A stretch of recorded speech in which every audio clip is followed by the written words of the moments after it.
नमस्कार साथियों, राधे राधे। आपका स्वागत है हमारे इस YouTube चैनल पर। साथियों, आज की कहानी हम आपके लिए बहुत ही ज्ञानवर्धक एवं मोटिवेशनल लेकर के हाजिर हुए हैं। साथियों, आज की कहानी का टाइटल देख करके आप तो चौंक चुके होंगे, क्योंकि साथियों हम आपके लिए बता दें, माता पार्वती ने भी किया था एक घोर पाप। जी हाँ साथियों, जो साथियों बन गई थी 5 पुत्रियों की माँ। साथियों, यह टाइटल सुनकर आपका दिल और मन चौंक उठा होगा कि यदि माता पार्वती ने भी किया था यह घोर पाप, यह वीडियो फेक है। नहीं साथियों, यह कहानी आपको एंड तक सुनने पर ही समझ में आएगी आखिर इस कहानी का साथियों रहस्य क्या है। क्योंकि साथियों हम आपके लिए बता दें, माता पार्वती भोलेनाथ का नाम सुनते ही सबके मन में एक प्रश्न तो गूंजने लगता है कि आखिर यह प्रभु भगवान होकर भी यह कैसे ऐसे कर सकते हैं। तो साथियों आपको सब कुछ यह समझ में इस वीडियो के लास्ट तक समझने पर आएगा। यदि साथियों यह कहानी के लिए आप बीच में ही छोड़कर जाते हो तो साथियों आपके लिए कुछ भी समझ नहीं आएगा। इसलिए मैं आशा करता हूं कि आप इस कहानी के लिए शुरू से एंड तक जरूर सुनना और आपको सब कुछ समझ में आ जाएगा कि आखिर यह लोगों का भ्रम है, यह सच्ची एक घटना है। तो साथियों इस कहानी को प्रारंभ करते हैं। इससे पहले यदि साथियों हमारे इस चैनल पर पहली बार आए हैं तो साथियों हमारे इस चैनल को सब्सक्राइब जरूर कर लेना और साथ ही साथ एक प्यारा सा कमेंट जय भोलेनाथ का जरूर कर देना। और साथियों हम आपके लिए बता दें, भोलेनाथ के भक्त जो हैं और भोलेनाथ के सच्चे भक्त हैं, वह इस वीडियो को लाइक करके चैनल को सब्सक्राइब जरूर करेंगे और बड़े ही प्यार के साथ में कमेंट में जय श्री महादेव जरूर लिखेंगे। हर हर महादेव लिखना मत भूलिएगा साथियों। आइए इस कहानी को प्रारंभ करते हैं साथियों। तो इस कहानी को शुरू करते हैं। इससे पहले आपसे एक गुजारिश है, आपको यह वीडियो जब भी समझ में आएगी जब इस कहानी के आप समाप्ति तक बने रहेंगे। तो आइए साथियों देर ना करते हुए इस कहानी को प्रारंभ करते हैं। और साथ ही साथ हम आपके लिए बताएं साथियों कि जब माता पार्वती 5 पुत्रियों की मां बन जाती हैं तो साथियों माता पार्वती ने अपनी 5 पुत्रियों को मारने का इरादा बना लिया था। साथियों हम आपके लिए बता दें कि भगवान के भक्त जो हैं वह भगवान को खुश करने के लिए अनेक प्रकार की भांग धतूरा फल आदि चढ़ाते हैं। लेकिन क्या साथियों आपको यह पता है कि भगवान शिव की 5 बेटियां भी थीं? आइए साथियों, जी हाँ साथियों, भगवान शिव की 5 बेटियां भी थीं। और साथियों हम आपके लिए बता दें जिनका जन्म एक अनजाने में हुआ था। साथियों आइए इस कहानी को प्रारंभ करते हैं। और साथियों हम आपके लिए बता दें, जो 5 पुत्रियां थीं उन 5 पुत्रियों के बारे में स्वयं माता पार्वती को भी नहीं पता था साथियों। क्योंकि साथियों हम आपके लिए बता दें एक समय की बात है जब भगवान भोलेनाथ कैलाश पर्वत पर निवास कर रहे थे। साथियों वहां का वातावरण अत्यंत ही ठंडा था साथियों। और साथियों भस्म तर्त का आरंभ करती हैं साथियों। और साथियों जो भस्म होती है वह वस्त्रों की तरह ही उनके लिए उपयोग होती है साथियों। जो साथियों भस्म होती है वह हमारे उन छेदों को भर देती है साथियों, जो साथियों जिससे हमारे लिए ठंड और गर्मी का महसूस सहना पड़ता है साथियों। इसलिए भगवान भोलेनाथ अपने हृदय पर भस्म लगाकर रखते हैं जिससे उन्हें सर्दी गर्मी महसूस नहीं होती है साथियों। एक समय की बात है साथियों, जब माता पार्वती भगवान भोलेनाथ कैलाश पर्वत पर बैठे हुए थे और साथियों भगवान भोलेनाथ अपने जिस्म पर भस्म लगाए हुए थे साथियों। वह धुनी रचाए हुए अपने भजन में लीन थे साथियों। तब साथियों वहां माता पार्वती कहने लगती हैं कि हे स्वामी, तभी साथियों माता पार्वती कहने लगती हैं, हे स्वामी भोलेनाथ, मैं आपसे एक बात कहना चाहती हूँ कि आप उस बात के लिए स्वीकार करेंगे? तभी साथियों भगवान भोलेनाथ कहने लगते हैं, हे देवी पार्वती, कहिए आपके क्या प्रश्न है और आप क्या कहना चाहती हैं? तभी साथियों माता पार्वती भगवान भोलेनाथ से कहने लगती हैं, हे भोलेनाथ प्रभु, मैं आपसे यह कहना चाहती हूँ कि जल क्रीड़ा करने के लिए आज चलो सरोवर में चलते हैं। अब साथियों इतनी बात सुनकर के भगवान भोलेनाथ कहने लगते हैं, नहीं अभी हम नहीं जा सकते, अभी कुछ ध्यान लगाए हुए बैठे हैं इसलिए हम नहीं जाएंगे। लेकिन साथियों हम आपके लिए बता दें, माता पार्वती की हट तो आप जानते ही हो। जब साथियों माता पार्वती नहीं मानती हैं और साथियों भगवान भोलेनाथ से हट करने लगती हैं, जब भगवान भोलेनाथ की एक भी बात नहीं सुनती हैं और अपनी हट पर साथियों वह अड़ी रहती हैं, जब साथियों माता पार्वती भोलेनाथ की बात नहीं मानती हैं, तो साथियों भोलेनाथ के लिए आखिर माता पार्वती की बात तो माननी ही पड़ती है और वह साथियों तैयार हो जाते हैं। तभी साथियों माता पार्वती के साथ में भगवान भोलेनाथ जल सरोवर के पास में पहुंच जाते हैं। तब साथियों दोनों लोग बहुत ही हंसी खुशी से एक दूसरे से बातचीत करते हुए जा रहे थे। फिर उसके बाद में साथियों वह वहां पर पहुंच जाते हैं और साथियों हम आपके लिए बता दें, जहां पर पर्वत पर रहा करते थे वहां का वातावरण बहुत ही ठंडा था।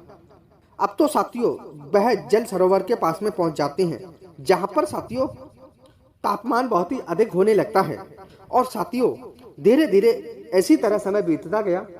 भगवान भोलेनाथ का वीर्य पात्र हो जाता है साथियों। अब तो साथियों जैसे ही भगवान भोलेनाथ का वीर्य पात्र होता है, वैसे ही साथियों भगवान भोलेनाथ एक पत्ते को लेकर आते हैं साथियों, और उस पत्ते पर साथियों अपना वीर पात्र रख देते हैं। इस बात की भनक साथियों हम आपके लिए बता दें, उन्होंने माता पार्वती को नहीं होने दी थी। माता पार्वती को कुछ भी साथियों पता नहीं चला था। भगवान भोलेनाथ जो थे, उन्होंने जैसे ही वीर पात्र हुआ, उस वीर को लेकर के साथियों उन्होंने एक पत्ते पर रख करके एक पेड़ के नीचे रख दिया साथियों। अब साथियों जिस टाइटल पर हमारी आज की यह वीडियो थी, उसी टाइटल के माध्यम से यह कहानी प्रारंभ होने लगती है। अब साथियों उसी वीर्य का नतीजा था जो साथियों भगवान भोलेनाथ की 5 पुत्रियों का जन्म हुआ था।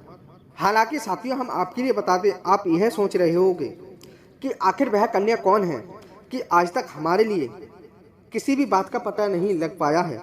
आखिर वह कन्या कौन थी और वह कन्या आज तक हमने सुनी भी नहीं है। तो साथियों हम आपके लिए बता दें कि वह कन्या जो थी, वह किसी स्त्री या पुरुष मनुष्य जाति में नहीं थी साथियों, बल्कि साथियों हम आपके लिए बता दें, भगवान भोलेनाथ की पुत्रियों का जन्म एक सांप के बच्चे के रूप में हुआ था साथियों, जिससे साथियों हमारे लिए कुछ भी नहीं पता है। साथियों इन कन्याओं के बारे में साथियों माता पार्वती को नहीं पता था। जब साथियों भगवान भोलेनाथ उस वीर पात्र को एक पेड़ के नीचे रख देते हैं, वहां से साथियों माता पार्वती भगवान भोलेनाथ चले जाते हैं। तब साथियों वहां पर एक सर्प आता है और वह साथियों टहलते टहलते उसी पेड़ के नीचे उस पत्ता के पास में पहुंच जाता है, जहां पर साथियों भगवान भोलेनाथ ने वीर्य पात्र अपना एक पत्ते पर रखा था साथियों। अब तो साथियों जैसे ही वह सर्प उस वीर्य पात्र को स्पर्श कर लेता है, वैसे ही साथियों वह गर्भवती हो जाता है और वह 5 पुत्रियों को साथियों एक सांप जन्म दे देता है। इस बात की भनक साथियों हम आपके लिए बता दें, माता पार्वती को बिल्कुल भी नहीं होती है। इस बात की खबर साथियों भगवान भोलेनाथ को हो चुकी थी। अब तो साथियों धीरे धीरे ऐसे ही समय बीतता गया। जब साथियों उनकी कन्याएं पृथ्वी पर आ जाती हैं, तो साथियों भगवान भोलेनाथ अपनी कन्याओं से मिलने के लिए वह सरोवर के पास में हर रोज जाया करते थे और साथियों वह पर्वत से आकर के उस सरोवर के पास हर रोज आया करते थे और अपनी कन्याओं के साथ में साथियों वह बहुत ही हंसी खुशी से खेला करते थे। अब तो साथियों कई दिनों तक ऐसे ही समय बीतता गया। वह हर रोज अपनी बेटियों से बातचीत करने के लिए आया करते थे। इस बात की भनक साथियों माता पार्वती को भी नहीं होने देते थे। अब तो साथियों धीरे धीरे ऐसे ही समय बीतता गया। एक दिन साथियों माता पार्वती के मन में एक प्रश्न उठने लगता है कि आखिर भगवान भोलेनाथ जाते कहाँ हैं। तो साथियों भगवान भोलेनाथ से वह हट करने लगती हैं कि हे स्वामी, आप हर रोज कहाँ जाते हो। तभी साथियों उनके हट करने पर भगवान भोलेनाथ माता पार्वती के लिए कुछ भी नहीं बताते हैं। अब तो साथियों माता पार्वती बहुत ही क्रोधित हो जाती हैं। उन्हें तो पूछना था साथियों, लेकिन भगवान भोलेनाथ उन्हें कुछ भी नहीं बताते हैं। जब साथियों धीरे धीरे ऐसे ही समय बीतता गया, एक समय की बात है, भगवान भोलेनाथ का पीछा करते करते साथियों माता पार्वती जो थी वह उन्हीं के पास में उस सरोवर के पास में साथियों पहुंच जाती हैं। अब साथियों वहां पर वह देखते हैं कि आखिर यह 5 कन्याओं से खेल रहे हैं और यह बात मुझसे छुपा रहे थे। यह साथियों दृश्य देख करके माता पार्वती बहुत ही चौंक जाती हैं। जैसे ही साथियों भगवान भोलेनाथ वापस उन बच्चियों से खेल करके कैलाश पर्वत पर जाते हैं, तो साथियों माता पार्वती ने उन पांचों कन्याओं को मारने का दृश्य बना लिया था साथियों। क्योंकि साथियों उन्हें यह सब दृश्य देख करके बहुत ही ज्यादा क्रोध आया था। हर रोज भगवान भोलेनाथ उनसे मिलने जाया करते थे और माता पार्वती को कुछ भी बात बताया नहीं करते थे साथियों। इस बात से और ज्यादा माता पार्वती को क्रोध आ जाता है। अब तो साथियों धीरे धीरे माता पार्वती उन पांचों नाग कन्याओं के ओर बढ़ने लगी साथियों। उन्हें मारने का उन्होंने प्लान बना लिया था साथियों। धीरे धीरे साथियों वह पांचों कन्याओं की ओर बढ़ने लगी। अब तो साथियों उन नाग पांचों कन्याओं के पास में पहुंच जाती हैं। अब तो साथियों जैसे ही साथियों माता पार्वती ने उन पांचों नाग कन्याओं को मारने को लिए अपना पैर उठाया, वैसे ही साथियों भगवान भोलेनाथ को पता चल गया था।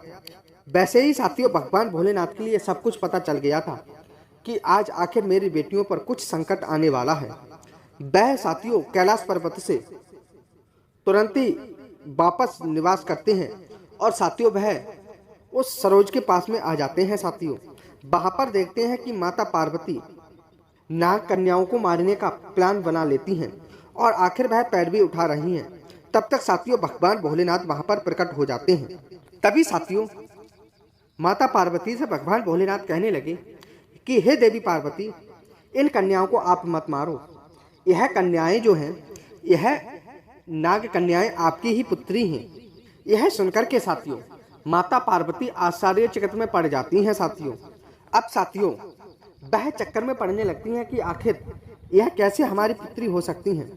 अब तो भगवान भोलेनाथ से वह हट करने लगती हैं कि हे स्वामी, आखिर आज तुमने इनके लिए मारने से रोक तो लिया है, लेकिन आखिर अब मेरे लिए यह तो बताओ यह हमारी पुत्री कैसे हुई।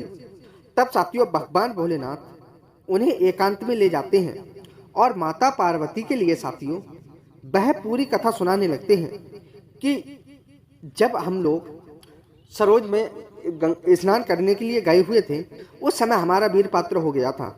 हमने उस वीर पात्र को एक पत्ते में रख दिया था और हम वहां से चले आए थे। तभी वहां पर इन बच्चों की माँ एक नागिन वहां पर पहुंच जाती हैं और जैसे ही उस वीरे के लिए यह स्पर्श करती हैं, उस वीरे से इन पांचों कन्याओं की उत्पत्ति हुई है जो एक नाग कन्याओं के भेष में है। अब तो साथियों यह दृश्य देख करके, यह दृश्य सुन करके माता पार्वती जो थी उनका गुस्सा शांत हो जाता है और उनका गुस्सा शांत होते ही साथियों उनके मन में खुशी महसूस होने लगती है और वह माता पार्वती जोर जोर से साथियों हंसने लगती हैं। और साथियों माता पार्वती ने भगवान भोलेनाथ से एक प्रश्न और पूछा था कि हे प्रभु भोलेनाथ, हमारे लिए अब एक बात तो और बता दो कि आपने इन कन्याओं के बारे में आज तक हमें कुछ नहीं बताया था। आखिर इनका नाम क्या क्या रखा है।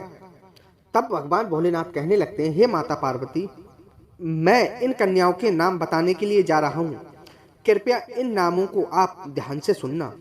तभी माता पार्वती कहने लगती है, हे स्वामी आप बताओ, मैं बहुत ही ध्यान से इन कन्याओं के नाम सुनूंगी। तब साथियों भगवान भोलेनाथ कहने लगते हैं कि इन कन्याओं का नाम है, एक का नाम जया है और दूसरी का नाम विश्य है, सामलबारी, देव, दोतली है। अब तो साथियों भगवान भोलेनाथ कहने लगते हैं कि हे देवी पार्वती, अब तो आपने अपनी पांचों पुत्रियों के नाम सुन लिए हैं।